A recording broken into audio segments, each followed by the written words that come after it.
Everyone loves to listen to a good book, and there are so many wonderful ones to choose, so we decided to bring you this podcast of Stories Come to Life. Each episode features a story from either classic or modern literature, especially chosen to be interesting and exciting to hear. So sit back, relax, and listen to this story come to life. Welcome to Stories Come to Life. I am your host, Kathryn Lopez Luker. Here are chapters 28, 29, and 30 of Treasure Island. Poor Jim Hawkins climbed over the stockade, only to find himself in the middle of the pirates' den. The pirates weren't very happy to see Jim, and what with one thing and another, most of the men were ready to do away with him. But Long John Silver came to the rescue and had an interesting proposal for him. If Long John would save Jim's life now, Jim would do what he could to keep the pirate captain from hanging. And what about the treasure? Now sit back, relax, and listen to this story come to life. Treasure Island, Chapter 28, In the Enemy's Camp. The red glare of the torch, lighting up the interior of the blockhouse, showed me the worst of my apprehensions realized. The pirates were in possession of the house and stores. There was the cask of cognac, there were the pork and bread as before, and, what tenfold increased my horror, not a sign of any prisoner. I could only judge that all had perished, and my heart smote me sorely that I had not been there to perish with them. There were 6 of the buccaneers all told. Not another man was left alive. 5 of them were on their feet, flushed and swollen, suddenly called out of the first sleep of drunkenness. The 6th had only risen upon his elbow. He was deadly pale, and the blood-stained bandage round his head told that he had recently been wounded, and still more recently dressed. I remembered the man who had been shot and had run back among the woods in the great attack, and doubted not that this was he. The parrot sat, preening her plumage, on Long John's shoulder. He himself, I thought, looked somewhat paler and more stern than I was used to. He still wore the fine broadcloth suit in which he had fulfilled his mission, but it was bitterly the worse for wear, daubed with clay and torn with the sharp briars of the wood. "So," said he, "here's Jim Hawkins. Shiver my timbers, dropped in like, eh? Welcome, I take that friendly." And thereupon he sat down across the brandy cask and began to fill a pipe. "Give me a loan of the link, Dick," said he, and then, when he had a good light, "That'll do, lad," he added. "Stick the glim in the wood heap, and you, gentlemen, bring yourselves to. You needn't stand up for Mr. Hawkins. He'll excuse you, you may lay to that. And so, Jim," stopping the tobacco, "here you were, and quite a pleasant surprise for poor old John. I see you were smart when first I set my eyes on you, but this here gets away from me clean, it do." To all this, as may well be supposed, I made no answer. They had set me with my back against the wall, and I stood there, looking Silver in the face, pluckily enough, I hope, to all outward appearance, but with black despair in my heart. Silver took a whiff or two of his pipe, with great composure, and then ran on again. "Now you see, Jim, so be as you are here," says he. "I'll give you a piece of my mind. I've always liked you, I have, for a lad of spirit, and the picture of my own self when I was young and handsome. I always wanted you to join and take your share and die a gentleman. And now, my cock, you've got to. Captain Smollett's a fine seaman, as I'll own up any day, but stiff on discipline. Duty is duty, says he, and right he is. Just you keep clear of the captain. The doctor himself has gone dead again you. Ungrateful scamp, was what he said. And the short and the long of the whole story is about here. You can't go back to your own lot, for they won't have you. And without you start a third ship's company all by yourself, which might be lonely. You'll have to join with Captain Silver." Thus far so good. My friends, then, were still alive, and though I partly believed the truth of Silver's statement, that the cabin party were incensed at me for my desertion, I was more relieved than distressed by what I heard.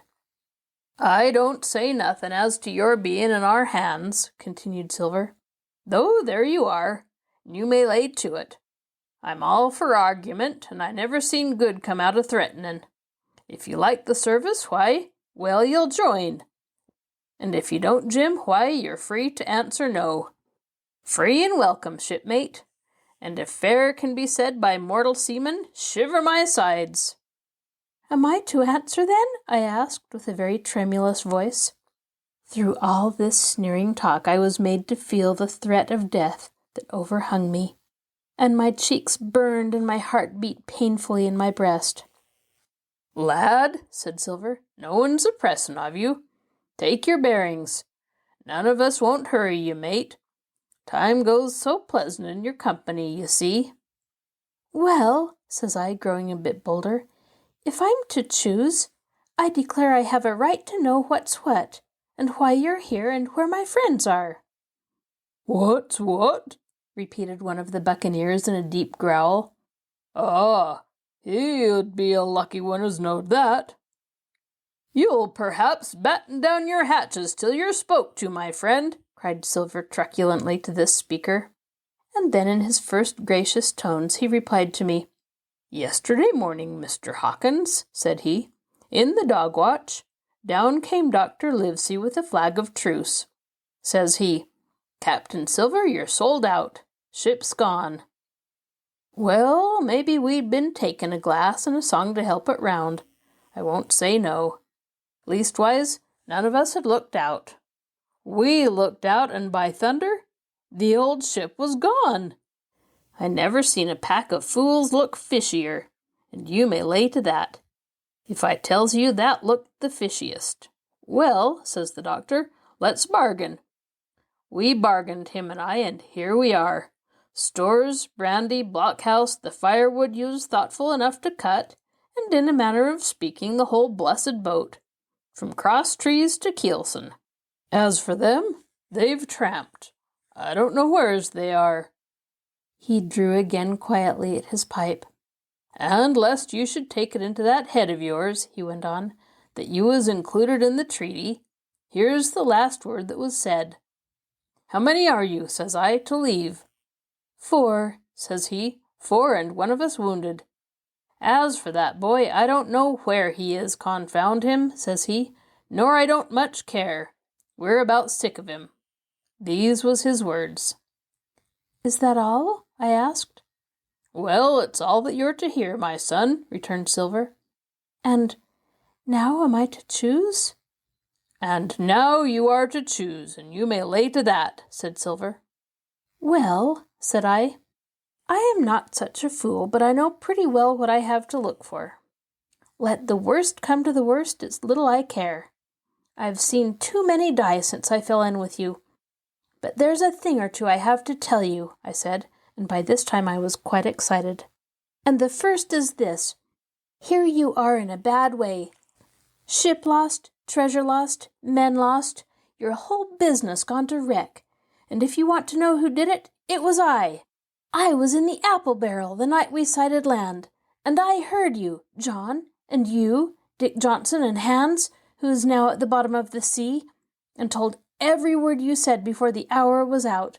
And as for the schooner, it was I who cut her cable, and it was I that killed the men you had aboard of her, and it was I who brought her where you'll never see her more. Not one of you. The laugh's on my side. I've had the top of this business from the first. I no more fear you than I fear a fly. Kill me if you please, or spare me. But one thing I'll say, and no more. If you spare me, bygones are bygones. And when you fellows are in court for piracy, I'll save you all I can. It's for you to choose. Kill another and do yourselves no good, or spare me and keep a witness to save you from the gallows." I stopped, for I tell you I was out of breath, and to my wonder, not a man of them moved. but all sat staring at me like as many sheep. And while they were still staring, I broke out again. "And now, Mr. Silver," I said, "I believe you're the best man here, and if things go to the worst, I'll take it kind of you to let the doctor know the way I took it." "I'll bear it in mind," said Silver, with an accent so curious that I could not for the life of me decide whether he were laughing at my request or had been favorably affected by my courage. "I'll put one to that," cried the old mahogany-faced seaman, Morgan by name, whom I had seen in Long John's public house upon the quays of Bristol. "It was him that knowed Black Dog." "Well, and see here," added the sea cook, "I'll put another again to that, by thunder, for it was this same boy that faked the chart from Billy Bones. First and last we've split upon Jim Hawkins." "Then here goes," said Morgan with an oath, and he sprang up, drawing his knife as if he had been 20. "Avast there!" cried Silver. "Who are you, Tom Morgan? Maybe you thought you was captain here, perhaps.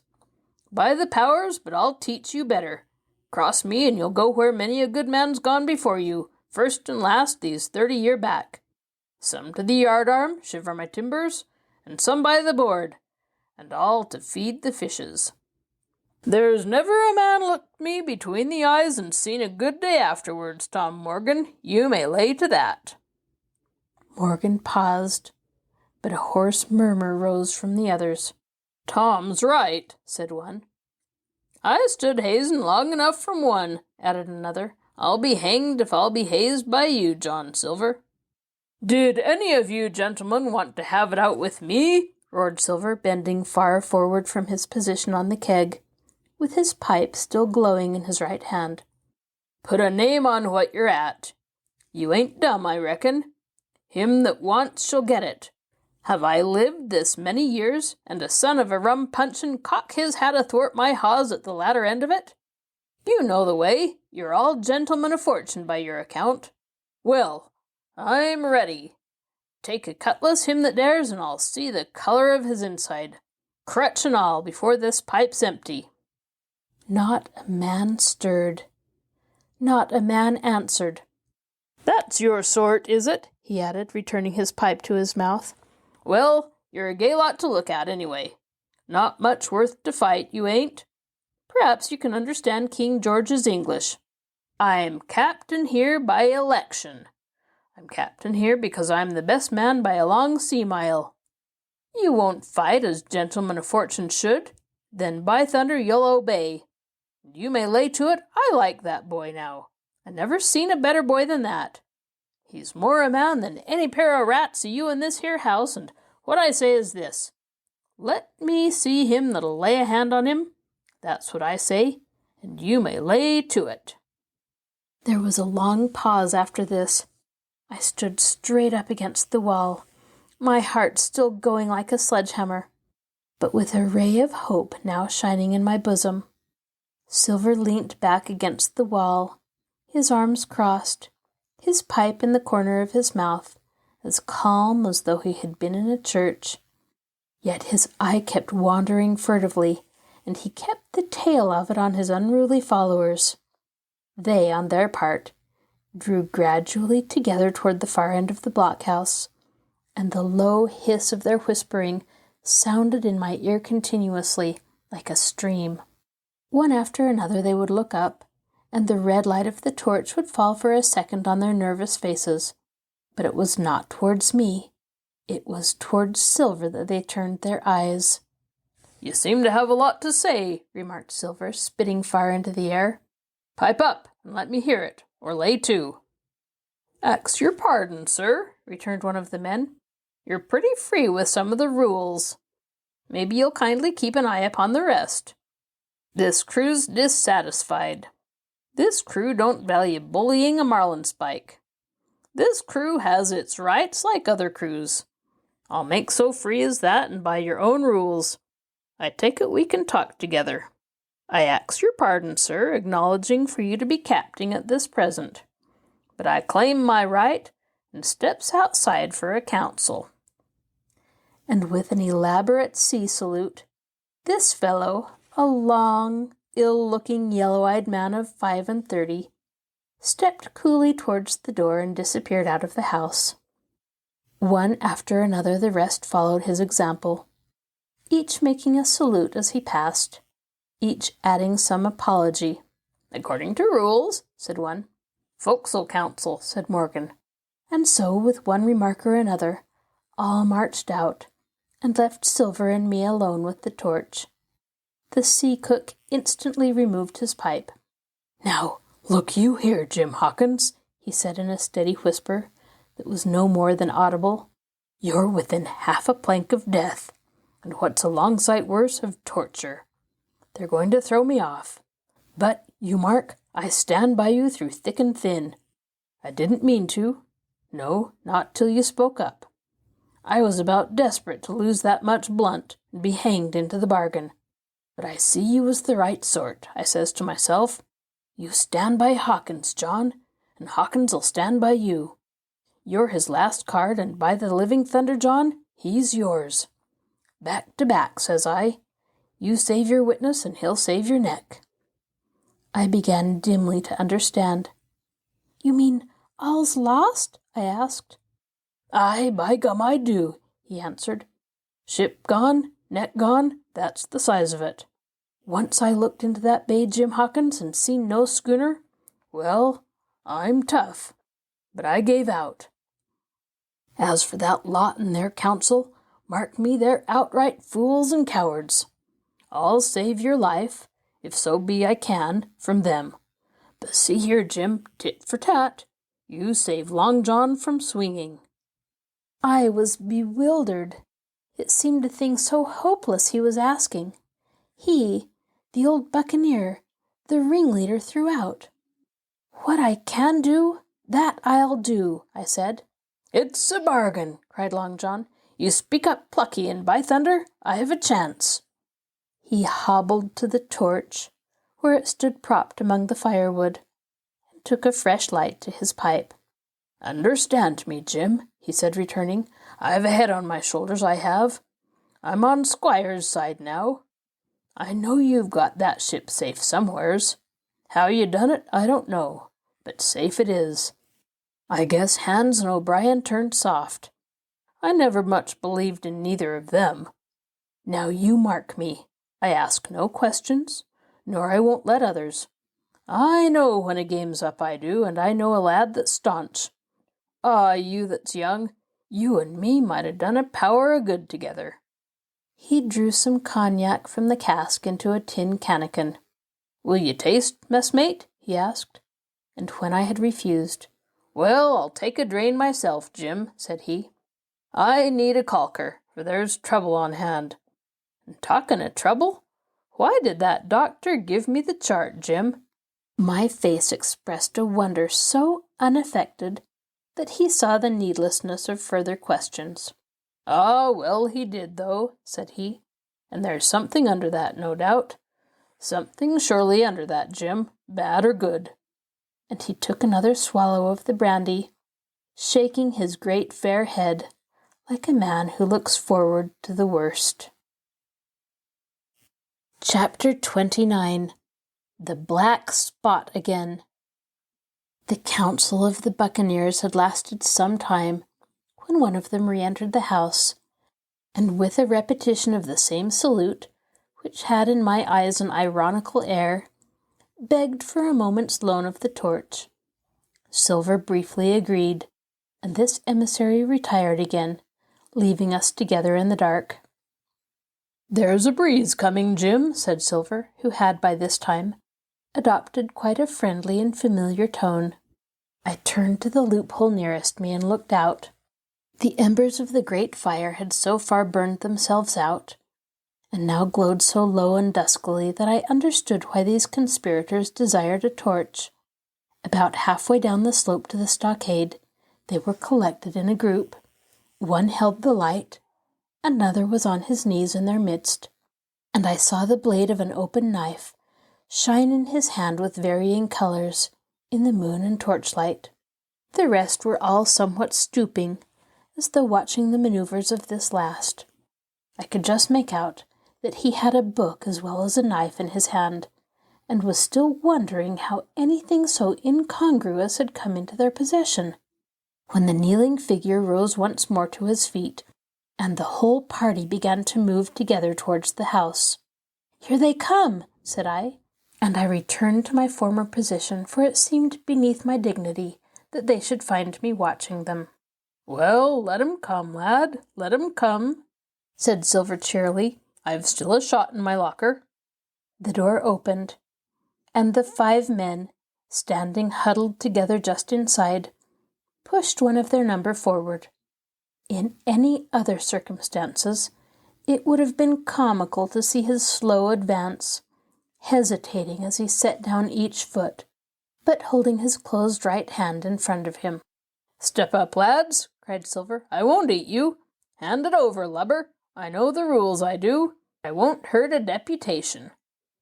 Thus encouraged, the buccaneer stepped forth more briskly, and having passed something to Silver from hand to hand, slipped yet more smartly again back to his companions.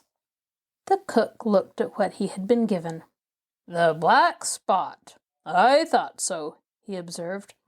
"Where might you have got the paper? Why, hello, look here now. This ain't lucky. You've gone and cut this out of a Bible. What fools cut a Bible?" "Oh, there," said Morgan. "There, what did I say? No good'll come of that, I said." "Well, you've about fixed it now among you," continued Silver. "You'll all swing now, I reckon. What soft-headed lubber had a Bible?"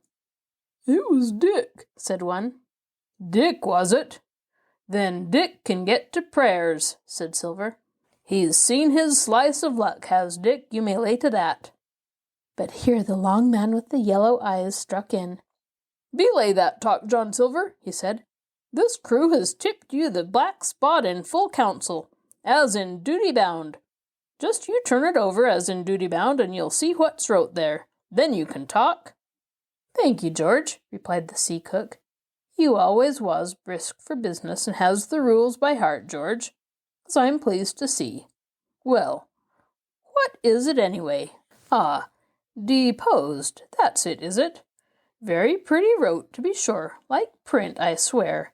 Your hand a right, George? Why, you was getting quite a leading man here in this crew. You'll be captain next, I shouldn't wonder. Just oblige me with that torch again, will you? This pipe don't draw." "Come now," said George. "You don't fool this crew no more. You're a funny man by your account, but you're over now, and you'll maybe step down off that barrel and help vote." "I thought you knowed the rules," returned Silver contemptuously. "Leastwise, if you don't, I do, and I wait here. And I'm still your captain, mind, till you outs with your grievances, and I reply. In the meantime, your spot ain't worth a biscuit. After that, we'll see." "Oh," replied George, "you don't be under no kind of apprehension. We're all square, we are. First, you've made a hash of this cruise. You'll be a bold man to say no to that. Second, you let the enemy out of this here trap for nothing. Why did they want out? I don't know, but it's pretty plain they wanted it. Third, you wouldn't let us go at them upon the march. Oh, we see through you, John Silver. You want to play booty, that's what's wrong with you. And then fourth, there's this here boy." "Is that all?" asked Silver quietly. "Enough too," retorted George. "We'll all swing and sundry for your bungling. Well, now, look here. I'll answer these 4 points. One after another I'll answer 'em. I made a hash of this cruise, did I? Well, now, you all know what I wanted, and you all know if that had been done, we'd have been aboard the Hispaniola this night as ever was, every man of us alive and fit and full of good plum duff, and the treasure in the hold of her, by thunder. Well, who crossed me? Who forced my hand as was the lawful captain? Who tipped me the black spot the day we landed and began this dance? Ah, it's a fine dance. I'm with you there, and looks mighty like a hornpipe and a rope's end at execution dock by London town, it does, but who done it? Why, it was Anderson, and Hans, and you, George Merry, and you're the last above board of that same meddling crew. And you have the Davy Jones insolence to stand up and stand for captain over me? You that sank the lot of us? By the powers! But this tops the stiffest yarn to nothing." Silver paused, and I could see by the faces of George and his late comrades that these words had not been said in vain. "That's for number one," cried the accused, wiping the sweat from his brow, for he had been talking with a vehemence that shook the house. "Why, I give you my word I'm sick to speak to you. You've neither sense nor memory, and I leave it to fancy where your mother's was that let you come to sea. Sea! Gentlemen of fortune! I reckon tailors is your trade." "Go on, John," said Morgan. "Speak up to the others." "Ah, the others," returned John. "They're a nice lot, ain't they? You say this cruise is bungled. Ah, by gum, if you could understand how bad it's bungled, you would see. We're that near the gibbet that my neck's stiff with thinking on it. You seen 'em, maybe, hanged in chains, birds about 'em, seamen pointing 'em out as they go down the tide. 'Who's that?' says one. 'That? Why, that's Long John Silver. I knowed him well,' says another. And you can hear the chains a-jangle as you go about and reach for the other buoy. Now that's about where we are, every mother's son of us, thanks to him and Hans and Anderson and other ruination fools of you. And if you want to know about number 4 and that boy, why, shiver my timbers, isn't he a hostage? Are we a-going to waste a hostage? No, not us. He might be our last chance, and I shouldn't wonder. Kill that boy? Not me, mates. And number 3? Oh, well, there's a deal to say to number 3. Maybe you don't count it nothing to have a real college doctor come to see you every day. You, John, with your head broke, or you, George Mary, that's had the ague shakes upon you not 6 hours agone, and has your eyes the colour of lemon peel to this same moment on the clock? And maybe, perhaps, you didn't know there was a consort coming either, but there is. And not so long till then, and we'll see who will be glad to have a hostage when it comes to that. And as for number 2, and why I made a bargain, well, you came crawling on your knees to me to make it. On your knees you came, you was that downhearted. And you'd have starved, too, if I hadn't. But that's a trifle. You look there. That's why. And he cast down upon the floor a paper that I instantly recognized, none other than the chart on yellow paper with the 3 red crosses that I had found in the oilskin at the bottom of the captain's chest. Why the doctor had given it to him was more than I could fancy. But if it were inexplicable to me, the appearance of the chart was incredible to the surviving mutineers. They leapt upon it like cats upon a mouse. It went from hand to hand, one tearing it from another, and by the oaths and the cries and the childish laughter with which they accompanied their examination, you would have thought not only they were fingering the very gold, but were at sea with it besides in safety. "Yes," said one, "that's Flint, sure enough. J.F., and a score below with a clove hitch to it. So he done ever." "Mighty pretty," said George, "but how are we to get away with it? And us no ship?" Silver suddenly sprang up, and supporting himself with a hand against the wall, "Now I give you warning, George," he cried. "One more word of your sauce, and I'll call you down and fight you. How? Why, how do I know? You had ought to tell me that, you and the rest, that lost me my schooner with your interference, burn you. But not you, you can't. You hain't got the invention of a cockroach. But civil you can speak and shall, George Mary. You may lay to that." "That's fair enough," said the old man Morgan. "Fair, I reckon so," said the sea cook. "You lost the ship. I found the treasure. Who's the better man at that? And now I resign, by thunder. Elect whom you please to be your captain now. I'm done with it." "Silver!" they cried. "Barbecue forever!" Barbecue for Captain." "So that's the tune, is it?" cried the cook. "George, I reckon you'll have to wait another turn, friend. And lucky for you as I'm not a revengeful man. But that was never my way.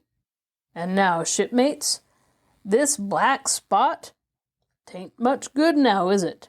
Dick's crossed his luck and spoiled his Bible, and that's about all."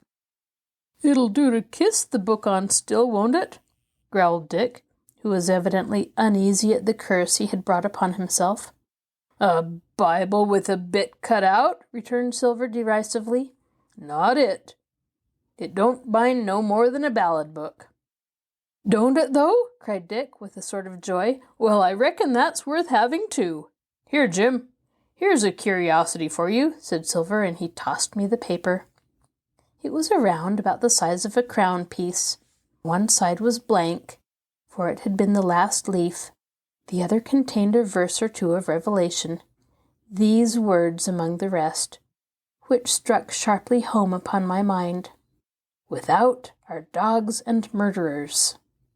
The printed side had been blackened with wood ash, which already began to come off and soil my fingers. On the blank side had been written with the same material the one word, "Deposed." I have that curiosity beside me at this moment, but not a trace of writing now remains beyond a single scratch, such as a man might make with his thumbnail. That was the end of the night's business. Soon after, with a drink all round, we lay down to sleep, and the outside of Silver's vengeance was to put George Merry up for sentinel, and threaten him with death if he should prove unfaithful. It was long ere I could close an eye, and heaven knows I had matter enough for thought in the man whom I had slain that afternoon, in my own most perilous position, and above all, in the remarkable game that I now saw Silver engaged upon, keeping the mutineers together with one hand, and grasping with the other, after every means, possible and impossible, to make his peace and save his miserable life. He himself slept peacefully, and snored aloud, yet my heart was sore for him, wicked as he was, to think on the dark perils that environed, and the shameful gibbet that awaited him. Chapter 30. On Parole.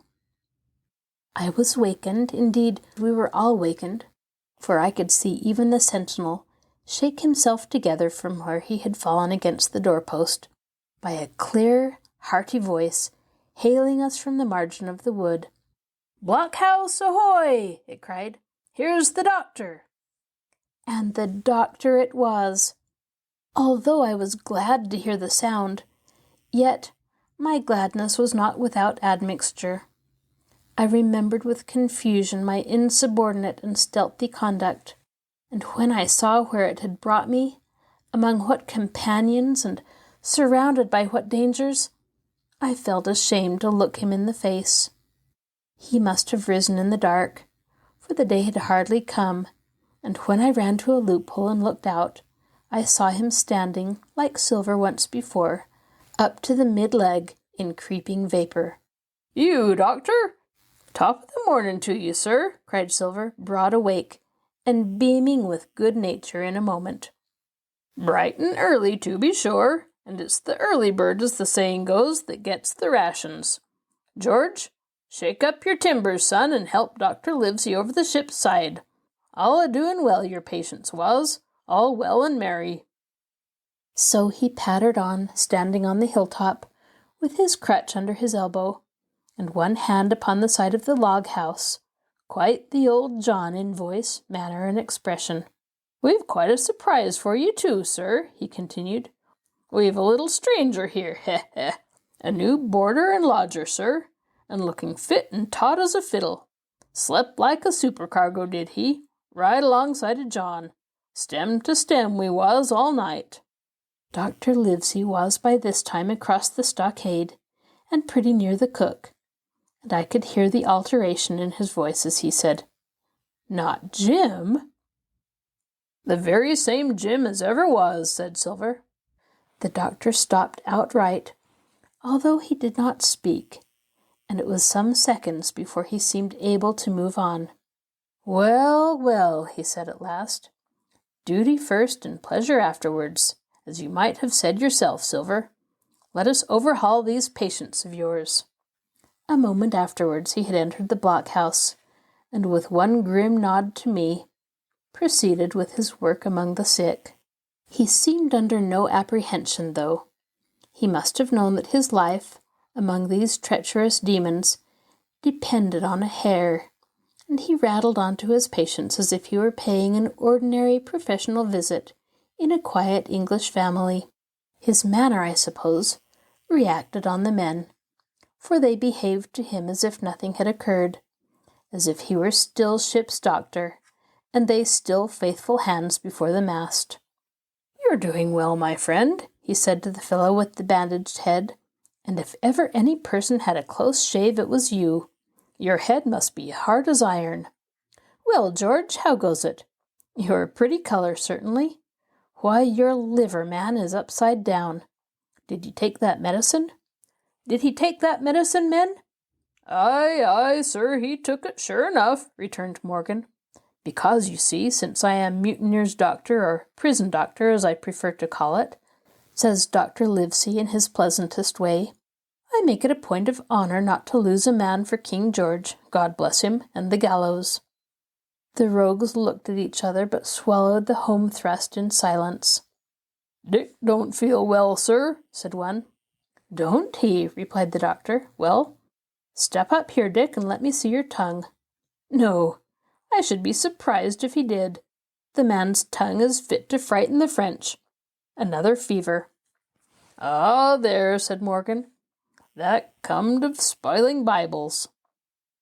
"That comed, as you call it, of being errant asses," retorted the doctor, "and not having sense enough to know honest air from poison, and the dry land from a vile pestiferous slough.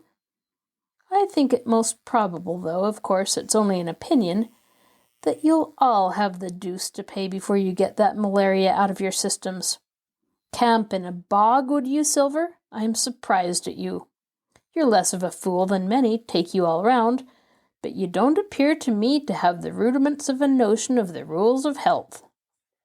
Well," he added, after he had dosed them round, and they had taken his prescriptions with really laughable humility, more like charity school children than blood-guilty mutineers and pirates. "Well, that's done for today. And now I should wish to have a talk with that boy, please." And he nodded his head in my direction carelessly. George Merry was at the door, spitting and spluttering over some bad-tasted medicine. But at the first word of the doctor's proposal he swung round with a deep flush and cried, "No!" and swore. Silver struck the barrel with his open hand. "Silence!" he roared, and looked about him positively like a lion. "Doctor," he went on in his usual tones, "I was a-thinking of that, knowing as how you had a fancy for the boy. We're all humbly grateful for your kindness, and as you see, puts faith in you and takes the drugs down like that much grog. And I take it I've found a way as'll suit all. Hawkins, will you give me your word of honor as a young gentleman? For a young gentleman you are, although poor-born. Your word of honor not to slip your cable?" I readily gave the pledge required. "Then, doctor," said Silver, "you just step outside of that stockade, and once you're there, I'll bring the boy down on the inside, and I reckon you can yarn through the spars. Good day to you, sir, and all our duties to the squire and Captain Smollett." The explosion of disapproval, which nothing but Silver's black looks had restrained, broke out immediately the doctor had left the house. Silver was roundly accused of playing double, of trying to make a separate peace for himself, of sacrificing the interests of his accomplices and victims, and, in one word, of the identical exact thing that he was doing. It seemed to me so obvious in this case that I could not imagine how he was to turn their anger. But he was twice the man the rest were.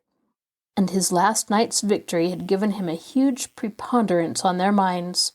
He called them all the fools and dolts you can imagine, and said it was necessary I should talk to the doctor, fluttered the chart in their faces, asked them if they could afford to break the treaty the very day they were bound to treasure hunting. "No, by thunder," he cried. "It's us as must break the treaty when the time comes. Until then I'll gammon that doctor if I have to oil his boots with brandy." And then he bade them get the fire lit, and stalked out upon his crutch with his hand on my shoulder, leaving them in a disarray, and silenced by his volubility rather than convinced. "Slow, lad, slow," he said.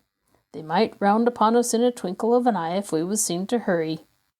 Very deliberately then did we advance across the sand to where the doctor awaited us on the other side of the stockade, and as soon as we were within easy speaking distance, Silver stopped. "You'll make a note of this here also, doctor," says he, "and the boy'll tell you how I saved his life, and were deposed for it too, and you may lay to that. Doctor, when a man's steering as near the wind as me, playing chuck farthing with the last breath in his body like, you wouldn't think it too much, mayhap, to give him one good word. You'll please bear it in mind it's not my life only now, it's that boy's into the bargain.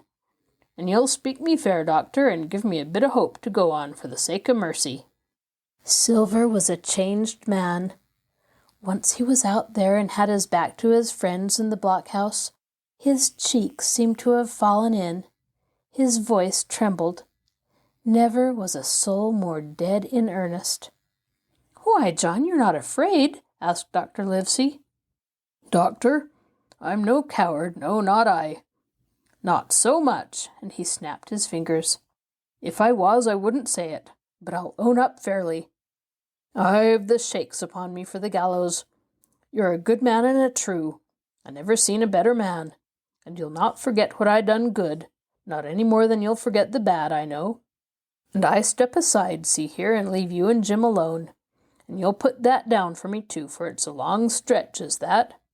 So saying, he stepped back a little way, till he was out of earshot, and there sat down upon a tree stump, and began to whistle, spinning round now and again upon his seat, so as to command a sight, sometimes of me and the doctor, and sometimes of his unruly ruffians, as they went to and fro in the sand, between the fire which they were busy rekindling, and the house, from which they brought forth pork and bread to make the breakfast.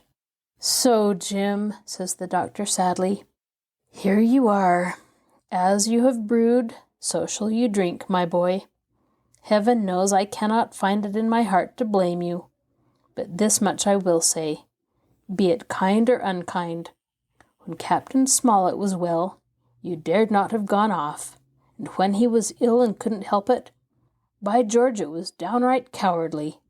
I will own that here I began to weep. "Doctor," I said, "you might spare me. I have blamed myself enough. My life's forfeit anyway, and I should have been dead by now if Silver hadn't stood for me, and doctor, believe this, I can die, and I dare say I deserve it. But what I fear is torture, if they come to torture me." "Jim," the doctor interrupted, and his voice was quite changed. "Jim, I can't have this. Whip over and we'll run for it." "Doctor," said I passed my word." I know," he cried. "We can't help that, Jim, now. I'll take it on my shoulders. Hullus bullus, blame and shame, my boy, but stay here. I cannot let you. Jump. One jump and you're out. We'll run for it like antelopes." "No," I replied.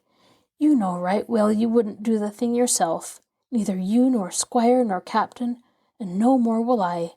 Silver trusted me. I passed my word, and back I go. But, doctor, you did not let me finish. If they come to torture me, I might let slip a word of where the ship is. For I got the ship, part by luck and part by risking, and she lies in North Inlet, on the southern beach, and just below high water. At half-tide, she must be high and dry." "The ship?" exclaimed the doctor. Rapidly I described to him my adventures, and he heard me out in silence. "There is a kind of fate in this," he observed when I had done. "Every step, it's you that saves our lives. And do you suppose by any chance that we are going to let you lose yours? That would be a poor return, my boy. You found out the plot. You found Ben Gunn. The best deed that ever you did or will do, though you live to 90. Oh, by Jupiter, and talking of Ben Gunn, why, this is the mischief in person. Silver," he cried, "Silver, I'll give you a piece of advice," he continued as the cook drew near again. "Don't you be in any great hurry after that treasure." "Why, sir, I do my possible, which that ain't," said Silver. "I can only, asking your pardon, save my life and the boys by seeking for that treasure, and you may lay to that." "Well, Silver," replied the doctor, "if that is so, I'll go one step further. Look out for squalls when you find it." "Sir," said Silver, as between man and man, "that's too much and too little. What you're after, and why you left the blockhouse, and why you give me that there chart, I don't know now, do I? Yet I done your biddin' with my eyes shut, and never a word of hope. But no, this here's too much. If you won't tell me what you mean plain out, just say so, and I'll leave the helm." "No," said the doctor musingly, "I have no right to say more. It's not my secret, you see, Silver, or I give you my word I'd tell it you. But I'll go as far with you as I dare go, and a step beyond. For I'll have my wig sorted by the captain, or I'm mistaken. And first, I'll give you a bit of hope, Silver. If we both get alive out of this wolf trap, I'll do my best to save you, short of perjury." Silver's face was radiant. "You couldn't say more, I'm sure, sir. Not if you was my mother," he cried. "Well, that's my first concession," added the doctor. "My second is a piece of advice. Keep the boy close beside you, and when you need help, halloo! I'm off to seek it for you, and that itself will show you if I speak at random. Goodbye, Jim." And Dr. Livesey shook hands with me through the stockade, nodded to Silver, and set off at a brisk pace into the wood. This is your host, Kathryn Lopez Luker. Thank you for joining us for this episode of Stories Come to Life. Be sure to join us next time when we continue to listen to Treasure Island. Please share this link with your family and friends so that everyone can listen to this amazing tale. I'll talk to you again soon.